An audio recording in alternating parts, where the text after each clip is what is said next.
नेपाल प्राकृतिक सम्पदाले भरिपूर्ण एक अनुपम देश हो। यहाँ केवल प्रसिद्ध ठाउँहरू मात्र नभई अनजान र लुकेका धेरै रमणीय स्थलहरू पनि छन्। त्यस्तै एउटा ठाउँ अग्ला पहाडहरूको काखमा लुकेको सुन्दर र शान्त वातावरणमा अवस्थित स्थलमा आज हामी यात्रा गर्दैछौँ। अचेल सामाजिक सञ्जालमा निकै चर्चा पाएको यो स्थान नाम सुन्दा ठुलो र शक्तिशाली जस्तो लागे पनि साँच्चै शान्त र ससाना हिँडाइकले मात्र माथि पुग्न सकिनेछ। सवारी साधन पनि केही भागमा माथि पुग्न सक्ने यो ठाउँ साँच्चै रमणीय र मनमोहक छ। यात्राको क्रममा बाटोमा पर्ने गुम्बा, गुराँस फुल्ने रुखहरू, हरियाली जङ्गल र ताल वरिपरिका हिमालहरूका दृश्यले जो कोहीको मन पनि लोभ्याउँछ। प्रकृतिको शान्ति, हिमालको छाया र फुलफुल्दो जङ्गलको सौन्दर्यले यात्रालाई अविस्मरणीय पनि बनाउँछ। वर्षा मौसममा केही कठिनाइ हुन सक्छ, तर सुक्खा मौसममा भने गाडीहरू, बाइकहरू माथि नै पुग्न सकिने हुनाले अलिक सहज हुन सक्छ। हिउँ परेमा भने बाटो अलिक कठिन भए पनि अनुभव चाहिँ अति नै रमाइलो हुनेछ। काठमाडौँबाट नजिक सिन्धुपाल्चोक जिल्लामा 4250 मिटरको उचाइमा आफ्नो अस्तित्व गर्वका साथ जगेका सानो, सुन्दर र पवित्र ताल हो भैरव कुण्ड।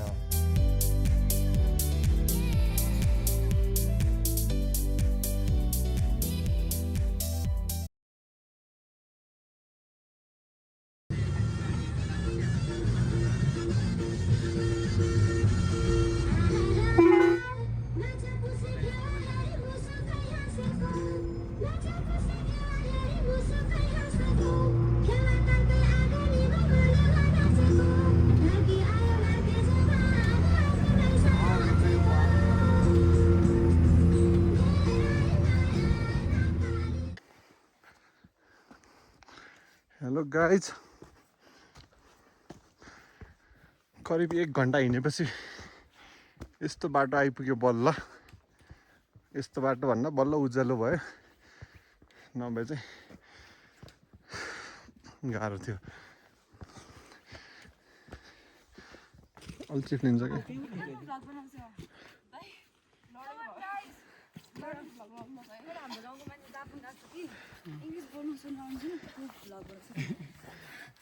Welcome to the back mini vlog, my guys. Welcome to mini vlog my guys. Welcome to my guys back mini vlog. त्यस्तो के भन्छ क्या? Welcome back to my vlog. सबै शब्दहरू चाहिँ भन्छ त। सबै मिलाऊ हैन। जम्बल वर्ड हुन्छ। त्यो भैरवकुण्डमा चाहिँ तिमीलाई दिन्छु सन्ध्या। भैरवकुण्डमा चाहिँ तिमी गर।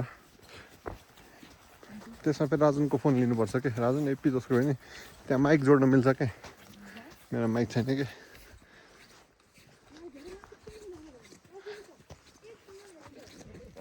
अरे के छ गाइजहरू, यतिको जोस चाहिन्छ है। चोक्कर मुक्करतिर अब 1 घन्टाको 1.5 घन्टा 2 घन्टाकै उकालो, ठाडो उकालो चढिसकेपछि हामी बल्ल बाहिर आइपुग्यो। यस्तो सम्मबाट हामी खास गाडीमा आए पनि हुन्थ्यो, हामीलाई 1000 रुपियाँको माया लाग्यो कि। हैन, तर युवा जोस भएर भन्नु। अनि यतिको चाहिँ चाहिन्छ है। युवा जोस भएर त पैसाको त हामीलाई अनि ब्याङ्क अगाडि हुन्छ नि। होइन, हात्ती बचाउनु पऱ्यो नि त, जे भए पनि इन्डेन्जर हुँदैछ। एउटा मिम आइरहेको थियो क्या, वाटर यो मनी प्लान्ट भनेर। गुराँस फुल्ला, तर ठाउँ चाहिँ दामी थियो है। यो देखेको भएर आएको। ओइ सन्ध्या, केही छ शब्द भन्नुपर्ने? घरमा नाङ्गे टोडेर गएर बस्नुभन्दा पनि लामो लामो सास फेर सिँगान थ्रु आऊ। यस्तै ठाउँमा आऊ।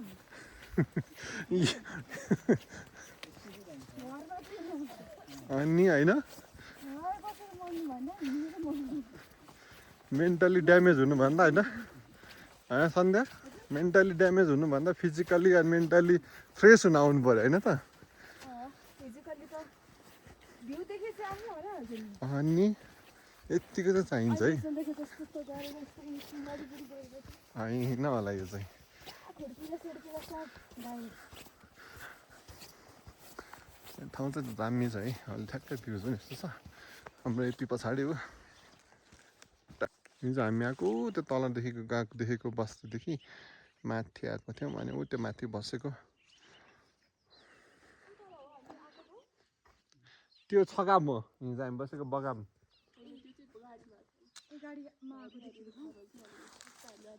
तलबाट आएको चाहिँ यो ठाउँ यसलाई चाहिँ हाम्रो छगाम भन्छ अनि हामी चाहिँ बसेको यहाँ माथि यो चाहिँ हाम्रो बगाम भन्छ है द्याट्स इट ल हाम्रो जाकी बहिनीको ट्रेकरहरू भएन फोकसै भएन ल फोटो पर्दैन भिडियो गर्नु न आमामा यतिको चाहिन्छ है ल यस्तो दामी ठाउँ रहेछ है यो चाहिँ यो दामी छ यो पनि दामी छ है भ्यू मात्र है फेरि धेरै हेर्नु नाखा लाग्छ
ल यो हामी चाहिँ भैरवकुण्ड जाँदैछौँ भ्यू चाहिँ यस्तो छ पछाडि सन्ध्या हेलो गरिदेऊ सन्ध्या रेपी राजन अनि जिया है बाटो चाहिँ यस्तो छ 360 दामी छ भ्यू सो अब जी मेमोरिज छुट्यो हाम्रो यहाँ के हो र गाइज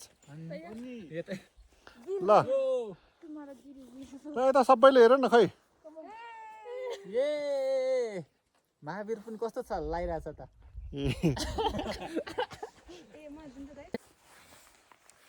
गाइजहरू हामी चाहिँ भैरवकुण्ड जाँदैछु अनि म चाहिँ जाँदै जाँदै बाटोमा एउटा महावीर पनि देखेँ कि हिँड्नु न 1 2 3 अब यता फर्किने यता अभिषेक फर्का यता फर्किहाल नि तिनैजनालाई फर्किनु वरिपरि यता यो चाहिँ हामीले छक्कर मक्करदेखि अब भैरवकुण्ड लाग्दैछौँ हिउँ परिरहेछ लाइटली हिउँ परिरहेछ हाम्रो केटाहरू यहाँ छन् हिउँ परिरहेछ गाइज टक्क स्नोफल भइरहेछ दामी कस्तो छ है भ्यू चाहिँ भैरवकुण्ड आइपुग्ने आँट्यो होइन यो छ भ्यू चाहिँ यस्तो छ है ठाउँ चाहिँ अनि यो चाहिँ राजन माथिबाट हेरेर यस्तो छ हिउँ जिया टक्क होइन अनि हिउँ परिरहेको छ अहिले पनि यस्तो चाहिँ स्टेट चाहिँ टिक टिक म्याजेस्टिक दामी छ भ्यू चाहिँ हिउँ परेको भएर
Let it go. ल माथि गएर गर्ने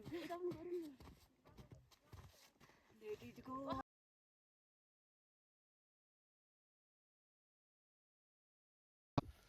ल Rajan live snowfall how you feeling कस्तो लागिरहेछ ल भन लास्टै खतरा भइरहेछ वरिपरि स्नो छ लाइभ स्नोफलको बाटो हिँड्दै आइयो भैरवकुण्डमा पुगेपछि झन् बेसरी नै स्नो परिरहेछ अहिले चाहिँ पुरै सेतै भइएछ देश एउटा स्वर्गको टुक्रै रहेछ यो चाहिँ पुरै आधी जति त लेक चाहिँ फ्रोजनै छ you can see the view here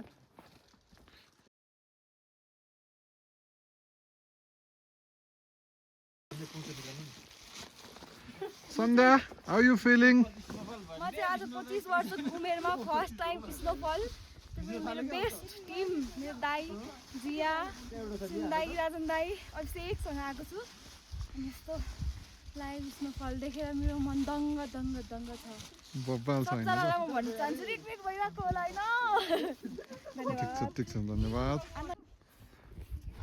AP तिमीलाई यहाँ आएर कस्तो लाग्यो एकदम ड्रिमी भइरहेछ दाइ हिउँ लाइभ फल भइरहेछ कस्तो लागिरहेछ फर्स्ट टाइम हो मेरो यता अनि एकदम पहिला पहिला फ्यान्टेसी मुभी एडभेन्चर मुभीहरू हेर्दाखेरि यस्तो ठाउँमा पनि जानु पाए हुन्थ्यो त्यस्तै फिल भइरहेछ दाइ हो त ड्रिम कम ट्रु भइरहेछ दाइ अरे वाह ठिक छ तपाईँहरूसँग आउनु पाएर झन् अति नै दामी फिल भइरहेछ दाइ चिसो भइसक्यो थ्याङ्क यू सो मच ल भन कस्तो लाग्यो भन एकदम रमाइलो सो मेरो फर्स्ट स्नो सो सबैजना पनि रमाइलो हुनुहुन्छ भेरी मच ह्याप्पी ल ठिक छ ल सन्ध्या सुन्दा तपाईँलाई यो ठाउँमा आएर कस्तो फिल भइरहेको छ यो त हेर्नु है चिसो छ दामी छ होइन हजुर फर्स्ट एक्सपिरियन्स यस्तो लाइभ हिउँ फल हिउँ होइन दामी लागेछ यस यस धन्यवाद धन्यवाद हेलो गाइस देखो न गाइस देखन गाइस देखन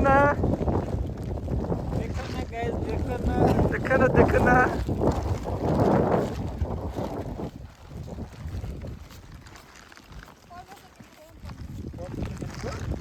देखन गाइस देखन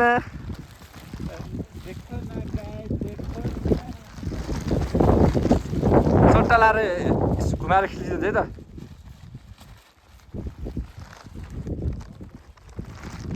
है